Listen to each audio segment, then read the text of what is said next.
وفرحانين لينا بكذا. حنا كنا فرحانين نهار اللي علن سيدنا بانه راه غنديروا هذا التنظيم الثلاثي، ولكن بالله عليكم واش حنا جاهزين؟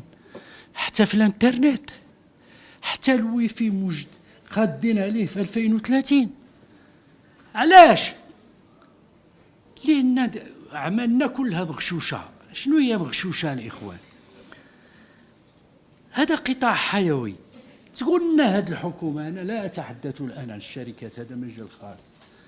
تقول لنا هذه الحكومه شنو هي الاستثمارات اللي دارت في هذا القطاع، اش تتهيأ من استثمارات باش نكونوا قد اللحظه وقد المسؤوليه. بل اكثر من هذا، حنا الشعب الوحيد اللي تيخلص ثمن وربع على هذا الامكانيه ديال الهاتف والويفي وديال التواصل وكذا. كاين اسعار عالميه رخيصه. وسيدي راه ضد حتى القانون. هذه داروا لها الوكاله الوطنيه للتقنين، وهذيك الوكاله الوطنيه للتقنين ما بين جوج ولا ثلاثه الفاعلين تدبر الامر. ايوا سيدي تركوا هذا الشيء للمنافسه، تركوا الحريه، ولا غنديروا فيها بحال الغازوال.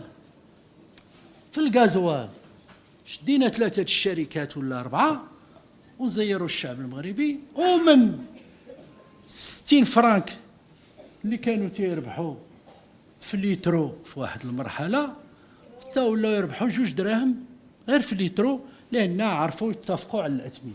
وحنا اليوم يمكن لينا نقولوا للحكومه اللي بغات تمشي ل 2030 راه 2030 بلا ثوره رقميه حقيقيه تمكن لا السائح ولا الصحفي ولا العالم برمته باش يتابع معنا هذه التظاهرات الكبرى، راه ما كايناش.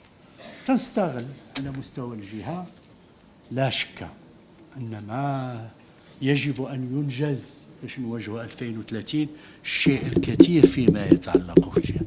ولذلك المجلس الجهوي الموسع وكافه التنظيمات يجب ان تلتفت لهذا الامر، لا فيما يتعلق بالطرق السياره اللي خصها تكون، ولا فيما يتعلق بالنقل السككي، ولا فيما يتعلق بالنقل الجوي، ولا فيما يتعلق بالفندقه والسياحه، ولا فيما يتعلق بمجموعه من البنيات.